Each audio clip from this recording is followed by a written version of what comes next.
Well, thank you for joining us. My name is Eleanor Brown. I'm a professor of law and international relations here at Penn State and also a fellow at the Rock Ethics Institute. I'm going to introduce the other members of our roundtable today. We have Jerry Evans. Thank you for being with us, Jerry. Jerry is a law student from Florida. We have Melissa Blanco. Thanks for being with us, Melissa. Melissa is a law student from Florida. We have Andrew Bernstein. I am affiliated with the Schreier Honors Program for undergraduates, and Andrew is an undergrad with the Schreier Honors Program. Welcome, Andrew. We have Professor James Forman from Yale, whose book we're going to be discussing today, Locking Up Our Own. Thanks for being with us, James, having just seen a wonderful, wonderful lecture. And then we have Dr. Ben Jones. Ben is Associate Director of the Rock Ethics Institute and also in the Political Science Department here. So welcome, Ben. Thank you. So to begin, I am just going to take 30 seconds and summarize what I see as the three main themes of Professor Forman's book, and then we will structure a conversation around that. A place like Washington, D.C., which is affectionately known by African Americans as Chocolate City, because it is a predominantly African-American city and the decision makers are predominantly African-American, certainly post-civil rights. A significant proportion of African-American judges, African-American prosecutors, members of the city council are overwhelmingly African-American. And even in a city like that where the decision makers were African-American, you were seeing incarceration rates that were high with very negative implications for the broader African-American community. High levels of social dislocation resulted. And the question he asks is, how does the Jim Crow analogy work in a black city where the decision makers are black? Very, very relevant question. So that is the core of this book, and there are three primary explanations offered by James. And the first is that black officials did not anticipate mass incarceration. Mass incarceration really was the result of a series of small decisions made over time by disparate actors in different realms, in the city council, in the prosecutor's office, among judges, etc. And all of those together add up to mass incarceration, but that certainly was not what was intended. Second, class differences in the black community matter. And there are a number of reasons. I'm taking the three primary reasons as I saw them. And how do we deal with this delicate issue of class differences in the black community? Although it would not necessarily have been apparent to the white community, African-American elites particularly valued law and order.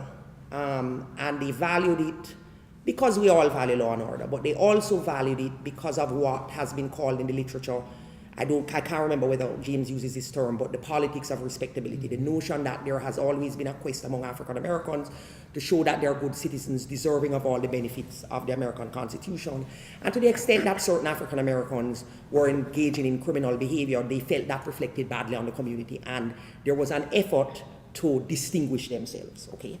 And then third, and this I think is where he really breaks new ground, is that rather than being viewed as antithetical to the civil rights movement, a tough on crime approach was viewed instead as a logical outcome of the civil rights movement, i.e., if we're going to march and sacrifice and even lose our lives to make black people free and equal, we're not going to do that so that you can take drugs and commit grown crimes and generally behave badly, okay? And even more so, a historical civil rights problem was a problem of lack of access to criminal justice enforcement, i.e. black communities could not reliably depend on the criminal justice system to respond to crime when it happened in their neighborhoods. And so access to criminal justice enforcement was viewed as a civil rights issue. Okay, so I would say, and so in that, if you look at it in that vein, it becomes less surprising that black leaders, including leaders who had a civil rights background, would have viewed the get tough approach, more criminalization, longer sentences as eminently reasonable. Okay, so that's the quick summary. I encourage everyone to read the book. No, I want to posit a few questions in response to that. And I want to begin with a question that was reflected in some of the feedback that we just got in the session. And that question is as follows. NPR had a wonderful interview with a professor named Danielle Allen, who has recently written a book. She's a professor at Harvard, and her cousin was incarcerated and came out and sadly was killed very shortly thereafter. And the book is a reflection on what went wrong. And one of the things that was implicit in what she was saying, and I think goes very well with the themes in James' book, is that the family is asking themselves questions about whether they needed to be tougher earlier, and whether or not that type of approach would have made a difference in him, in the ultimate outcome. That was one of the things I think that was implicit in what she was saying. Having said that, I wondered, and that certainly was, even though I was raised in Jamaica, very much part of my upbringing, this notion that black children need to behave properly, and there are consequences for not behaving properly. And I think that carries over into how we govern black bodies, not only in non-state spaces, like the church and the home, but in state spaces. And so the question I want to ask is, having said all of that, is it so unreasonable that black leaders would have said, we want our children to live in communities that are no less safe than the communities white children live in? And the tools we have to do that are criminal justice enforcement. And so we are going to do what we can with the tools that are available. That strikes me, given the information that they had at the time, as an eminently reasonable thing to have said. And I wonder what your reaction is to that. To me specifically? To everybody. I'd be curious to know what other people think, but I think it is reasonable. I think one of the things that, to me, ultimately I think why the book is fundamentally a tragedy is that it is in many ways a story of people that are making decisions that, with the information they have available, as you said, and with the range of policy options that they understand to be on the table, decisions that that are not only reasonable, but in many cases, I think come out of a deep love for the black community. That's one of the things that, to me, I would say changed in my thinking as I was doing the research around the book, because in my stance as a public defender, when I faced judges who were being tough, I was mad. And not only mad, but there were times where in my office we would think of them as like anti-black in some way. And even though I still think a lot of those decisions, it would have been better to make the other decision. I think one of the stories of the book is exactly how people with good instincts in many instances can, when constrained in a particular way, having lack of imagination, not having enough policy options on the table, etc., can end up supporting really some things that have a devastating impact. Cool. Go ahead. What I really liked about the book was the charity that she treated all these different actors, and it doesn't come out that there are clear bad guys and good guys in the story, and I think that's a real feat of the book that impressed me. One thing that I was curious about, and I think it's a complicated story, is you bring up Eric Holder and the policy that he implements of stopping a lot of cars in predominantly poor black neighborhoods to get guns. And part of the impetus for this was a study that came out of Kansas City showing that this was an effective policy, that if we replicated this other places, we could really reduce gun violence. And as I was reading that, what was going through my mind is, how much is he sincerely interpreting this data and saying, okay, this is how to make our community safer? And then how much of it is entangled with political incentives? You have a Clinton administration, you have an up and coming star who can go places in politics, who went places in politics. And how does that factor into his analysis? Okay, this is going to be a policy that we pursue. To me, that's one of the really hard questions throughout the book is,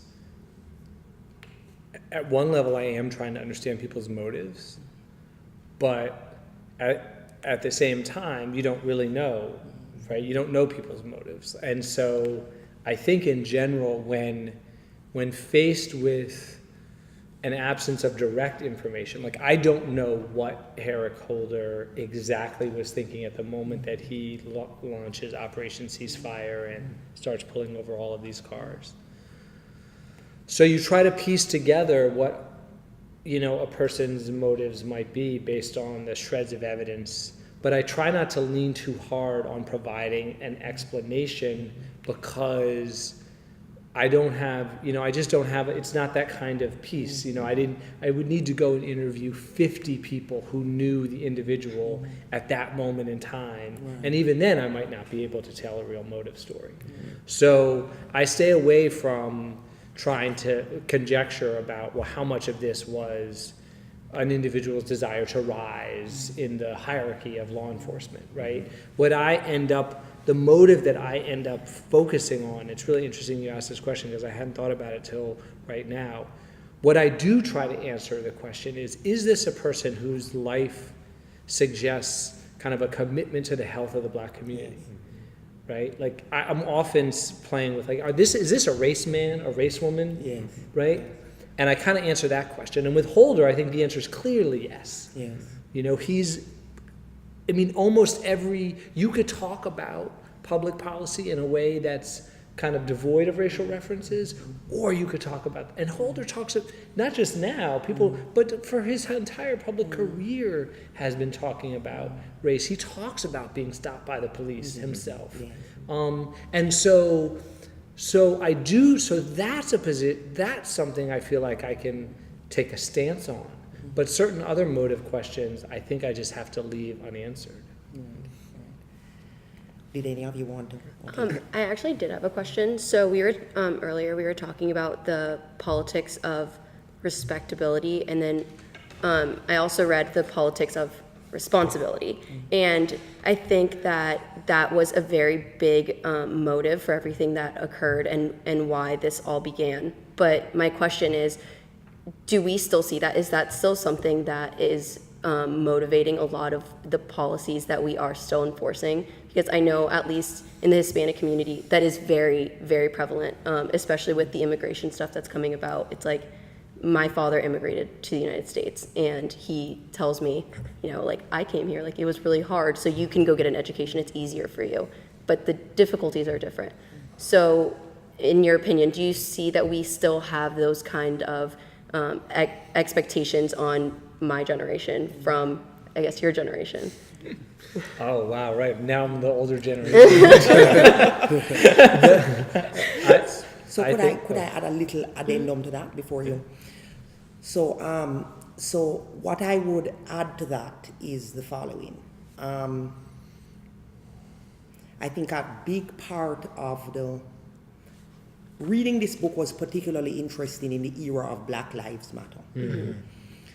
And Eric Holder, coming back to this Eric Holder question, when you think, for example, of the strength of the criticism from Black Lives Matter activists against, for example, Hillary Clinton, and some of the other Charlie Rangel, people like that, a lot of that anger is rooted in the notion that they were valuing respectability and Black lives were cost because of that value. You got what I'm saying? So there is a view now among a current set of activists that obsession with respectability has cost Black lives, right? And there should be consequences for that, and in the case of Secretary Clinton, electoral consequences. So I wanted to. So I appreciate the question, but the stakes are high. That's the point I'm making. Yeah, the stakes are high.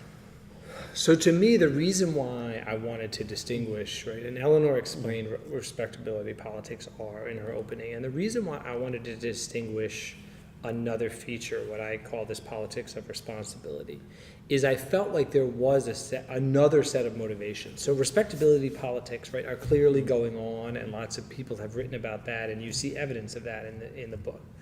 But I did think that there was this other group of people who, and the reason I call it politics of responsibility is there was, someone like Doug Moore, black nationalist city council member, comes out of the civil rights movement, is all about, he's embraces poor black, he's running, he doesn't use the word respectability politics, but if he did, he would say, I'm opposed to that. Yes. He is endorsed by a coalition of black prisoners for when he runs for the city council. He's that much of a man of the people. And yet, he ends up opposing marijuana decriminalization. Why? I think his deep sense of love and responsibility for the black community causes him to believe that using drugs would be so damaging and would be this gateway, and because America is so racist, black children can't afford to use drugs because they are going to be treated harshly in schools and by the police. And so to me, I wanted to put something next to, I don't want to deny respectability politics, I just want to say there's another set of forces which sometimes, in some historical moments, like the debate about marijuana decriminalization, led to people taking what we would call today the tough on crime stance as between two options. In terms of, and I still think, to answer your question, absolutely both of these themes are present in our politics. And then just to say, to go to Eleanor's question about the criticism, for me, and this came up in our earlier discussion at the lecture, my disagreement with respectability politics is when it's in politics. Right. I'm all about it in the home. I'm all about it in the church. I practice respectability politics with my 8-year-old son on a daily basis.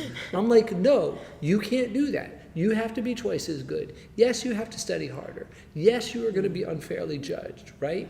And so, but that doesn't belong in the court. I don't believe that belongs in the courtroom, and that doesn't belong in so, and of course it requires a level of self-consciousness to purge yourself of that thinking, because we're humans, right? So you talk to your kid that way, and then you're the city council member, and you show up at the city council hearing, and if you haven't put yourself through some work, it's kind of hard not to practice it in that domain. Right. So I want us to be so much more. I feel like right now the debate is is about whether respectability politics is good or bad, instead of having a conversation about what are the different domains, the places in which it manifests. Right. I'm with you. Did you want to add something, Jerry? Yeah. So I used to organize with Black Lives Matter in Tampa, and the issue of respectability politics was evident when we were organizing for events and marches. So our issue with respectability politics, because we had older generations who were active in the civil rights, who were in the BLM Tampa.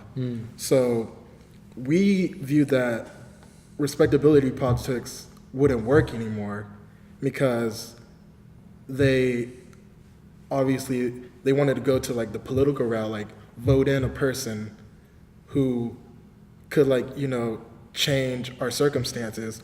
But I guess our generation, the younger generation, is no, that doesn't work, because on both sides we're still in the same condition as when the civil rights era.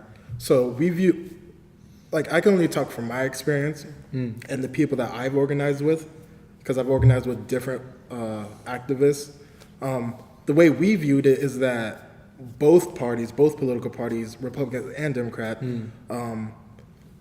uphold the system of white supremacy, and respectability politics is a part of that white supremacist system. of, no, you can't do it this way because, that's just not the right way to do it. So we were like, no, we don't like respectability politics. So that's. What do you think of my distinction about like the home versus the public sphere? I'm just curious on that. As somebody who was, as you said, very critical of it, do you see any usefulness to that distinction, or would you tell me, which I think would be like a perfectly legitimate position for you to have, you might say, look, Forman, you're right about that it shouldn't be in the legislature and the courtroom, but actually you shouldn't practice it in your home either. So most likely I would take the latter, be like, no, it shouldn't be, because respectability politics, as I view it, is something that just enforces like internalized racism about how black people shouldn't do this. If they like, okay, so if you want to go fight for your rights, you have to do it by, voting in somebody, or, write a grievance or something like that. You can't do it by, marching in the streets or having like sit-ins or stuff. Like, that's what we do. We like march in the streets. We create banners. One time I remember we like blocked traffic to downtown with our banner. So it's like, with respectability politics, they would tell us that, no, you can't, we don't want you to do that because we want to like, seem more, I don't know, formal, like more educated or something like that, not in the streets blocking traffic or. Well, so maybe, this is the last thing I'll say about it. Maybe it's just a definition about figuring out what we mean by respectability in politics. Because the things you just described were the civil rights movement. So now, which isn't to say, to be clear, I want to say, there were tactical arguments and strategic arguments throughout the 1960s about, okay, well, if we choose this form of nonviolent civil disobedience, will this cause us to get more support, or this will cause us to lose support, right? Those were huge debates. So of course, you always have debates about whether to choose this course of action. Which traffic artery, which place are we going to sit in? Because which one can we make the most compelling case to the larger audience that it makes sense to occupy this space, right? Those are debates that they had in 1961. So you do have to have those debates, but I wonder whether what we're putting under the definition of respectability politics is really almost something else, right? Which is just like a conversation about how aggressive to be with your tactics. Because SNCC, the Student Nonviolent Coordinating Committee, they got criticized all the time by Martin Luther King and the ministers, and they said, your approach is too radical, you're going too far, your protests are too disruptive, we're going to lose support. So maybe I don't even know, almost what we're talking about when we say respectability politics. It's almost like positions that I don't like are respectability politics, and they would flip it around and be like, and somehow they would reverse that argument. I don't know. So let me say a thought that I think will bring this all together. Perfect. And I am contrasting the beginning of chapter 1 with your epilogue. So I think this is chapter 1. In chapter 1, Brandon has committed a crime. I remember he had a gun. And you have a letter from the football coach and from a teacher saying Brandon has potential, please be lenient. And you're in front of Judge Walker. And Judge Walker has an information asymmetry problem. He doesn't know who's good and he doesn't know who's bad, and he decides he's going to assume the worst and send Brandon to juvenile. At the end now, you have Dante. And Dante has the victim is Mr. Thomas, and you can't get him into any program, and his mother finds his Pentecostal minister's program, and you go to the victim, Mr. Thomas, and you show him that Dante spontaneously wrote a letter saying, I am sorry. And Mr. Thomas comes to the courtroom at his own time and tells the judge, I'm willing to give him the benefit of the doubt. Okay. Now, the reason that I'm giving those two examples is that one can be a little nihilist and say in the first instance, James as a public defender did all of the right things, right? He got the letter from the coach, he got the letter from the teacher, and the judge still could not see beyond it, okay? And there's a little bit of an element of that in Black Lives Matter. You know, the notion that clearly this kid didn't play by the rules because he's here, but at this point you're trying to play by all the rules and it's not making a difference. Versus a later situation in which it works out, you follow what I'm saying? So it's two different views of what is the likelihood of a good outcome when you play by all the rules. You got what I'm saying? Am I making sense? You're understanding the distinction? And it's kind of caught up in a broader conversation when persons who are African American disproportionately are getting sadly not just stopped but killed by the police. The discussion, did he have a hoodie? How big, you follow what I'm saying? To what extent, if we behave nicely, are we more likely to have good outcomes? And what I'm saying is there are two different views of the likelihood of that. Am I making sense? Yes. You see, so so it's not clear to me how to quite complete the thought, but that's the response that I have when I.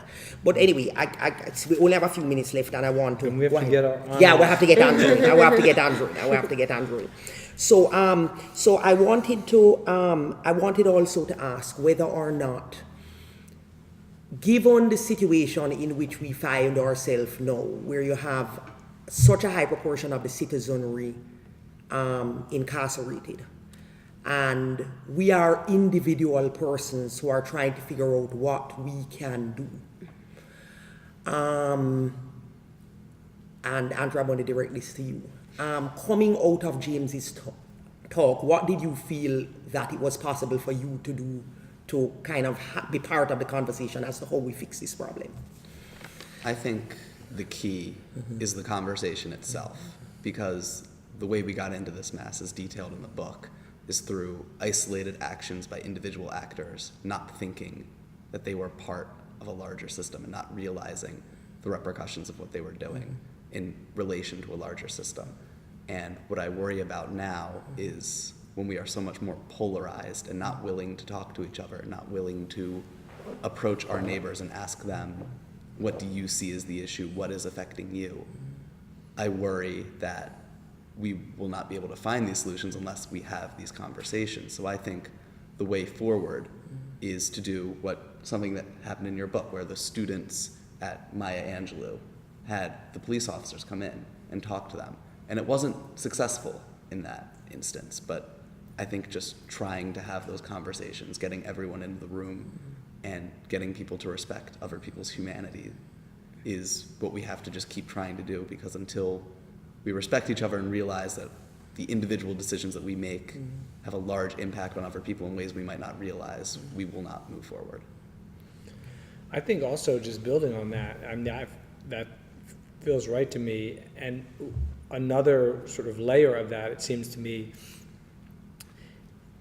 I actually think there are topics where citizens across the political spectrum are more likely to agree when I talk to people, like when I talk to people who are, Republicans and conservatives, and I talk to them about prison conditions and education in prisons, and I give them some of the numbers about how we have over the last 20 years gutted by the elimination of the Pell Grant. We have 5% of the education in prison programs that we had 20 years ago. People can't believe that. They don't know even what some of the policy choices that we've made. And when you talk to them about the numbers, about what it means for someone to get a degree, an associate's degree or a bachelor's degree while they're incarcerated, and not only what it means for their life, but also what it means for them then as a taxpayer and them as a parent. I feel like when you talk about the funding of public defenders' offices, and you talk about the core conservative value of the individual against the state, and having somebody who can fight for you against this giant state bureaucracy, I think that there are more, I don't want to overstate it, there are plenty of areas of disagreement, plenty. But we know what those are. I think that there are more potential areas where individual and small group, that's how you start, right? That's what community organizing in part is all about. Individual small group discussions, we can actually build a broader, stronger movement for not all of the things that we might want, right? Not to go as far as I want to go, but to reduce a lot of harm along the way. And that's worthwhile. You know, I want to go ahead, Ben. Oh, I would just add to that, sort of my background is working on death penalty policy and campaigns on the death penalty. And Great example. definitely seen that in terms of building these diverse coalitions where you have the NAACP and you have evangelicals coming together concerned about capital punishment.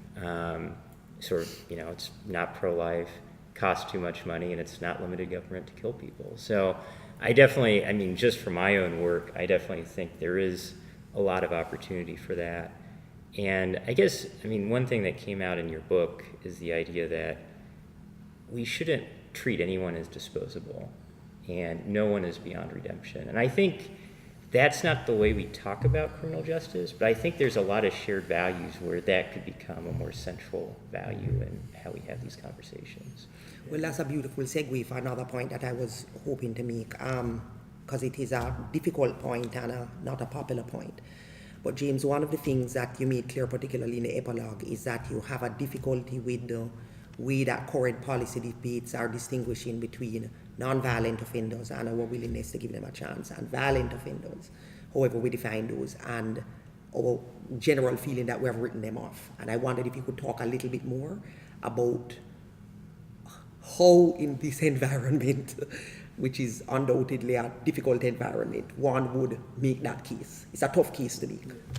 Well, for starters, I don't use the word violent offender. I talk about people who committed a violent act or people who committed a violent offense, because violent offender, what that does, it is important. It defines someone. It's totalizing. It's all defining. It is, that's what you are. Yes. Right? You are a violent offender. You're not a human being. You're a violent offender. And so, so to me, that's the kind of the first point. I think, you know, if we look at a lot of the critiques that have gained traction in understanding the problems with the war on drugs, right? If we understand the ways, all of the ways in which society failed people who, before they enter into the criminal system, and then if we talk about the fact that you can't define a person by a single moment in time, by a 10 or 12 seconds of their life. That's what our court system is built to do, but we have to move away from that. And that's why I tell the story of somebody like Dante who committed a violent act. It was an armed robbery, which is the most common violent offense we have in the criminal system, is armed robbery. And Mr. Thomas, this black man who he robbed, we built up a justice system in DC that was supposed to respond to his pain, right? We were Mr. Thomas's crimes against him back in the Jim Crow years never got prosecuted, right? Now we're going to prosecute those crimes. But the only thing that we gave him as a response was to lock up the man who robbed him for a long time. And when I actually sat down with Mr. Thomas and talked to him about who Dante was, Dante's background, mother addicted to drugs, not able to care for him, initiated into a gang, his first offense, he has all this potential. And Mr. Thomas really sat there and wrestled with it. He realized that wasn't what he wanted. And I think at that micro level, Right. that micro moment is what we have to translate up into policy. Because people will come to me and they'll say, oh, well, you told us Dantes Story. And that was but my response is, but everybody has a story. Here's the thing, like if you know somebody in your family or your friend who they get arrested, including if they got arrested for something like robbery, burglary, no individual person, right? None of us thinks in the first instance, here's what I want. Life without parole, 40 years in prison, 30 years in a dying, decaying institution where the person is going to be abused and harassed and assaulted on a regular basis. Like none of us think that for people that we care about. And the reason is that we know that person in their fullness. We know they did a horrible thing. That was wrong, and that hurt somebody. But we also know that they're more than that. And we know that we don't actually save or serve or restore the community, including the victim. Like in Black communities, we're traumatized both by crime and violence and by the state's response to crime and violence. And when you talk to people that have been victims of crime, violent crime, and you say, so have you been made whole? I got you. They all say no. That's not, that we haven't provided them trauma counseling, we haven't provided them services, we haven't helped them get a job, right? A lot of victims have been harmed in ways that we could respond to. No, we didn't do any of that. We locked up the person. Right. Well, at this point, I'm in wrap up, but I'm going to end with a last question, looking for thoughts from everyone. So, I wish your book had been written in 2016 rather than 2017. Before the current administration, a consensus was emerging among liberals who had major concerns about the social dislocation that results from mass incarceration, and among conservatives, primarily because of fiscal concerns. The idea that it's just not fiscally sustainable to lock up this large number of people. I'm forgetting the name of the billionaire whose son got caught up in the criminal justice system, a conservative Republican who has made this an activist issue. That was totally upended by the election. If we read Attorney General Sessions correctly, the strong disagreement with the decriminalization of marijuana, the focus on longer sentences and making people serve the actual sentences, all of which he has stated repeatedly, not to mention the president and the rhetoric. I wonder how in this particular environment, which in my view is significantly more hostile than it was a year ago, what prospects do you see for the type of reforms that you're talking about in this environment, and how does one begin to forge a conversation? I think that's the way to wrap up. I don't think anything has changed. I disagree with the premise of the question. Okay. The federal government is responsible for a small tiny part of the. So it is true that in the federal system things have changed. Okay. But that's 12% of the prisoners, and it's 15% of law enforcement. Right. 88% of prisoners in this country are in state and local facilities, and 85% of law enforcement is state and local. And the movement that was building that you described, including some of the consensus, that movement is just as powerful today as it was a year ago. Louisiana, which has the highest incarceration rate in the country, just passed a sweeping criminal justice reform bill. Like any criminal justice reform bill, it doesn't go as far as I would go, but it goes it's very impressive.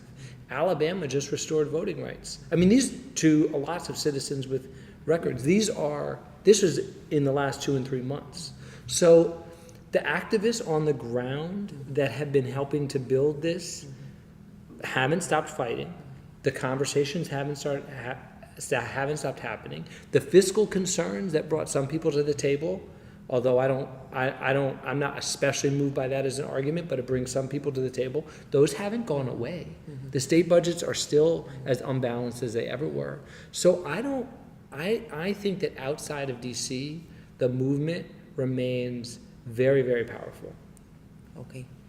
Well, but other people may disagree, and let them jump in if they do. Well, I appreciate you.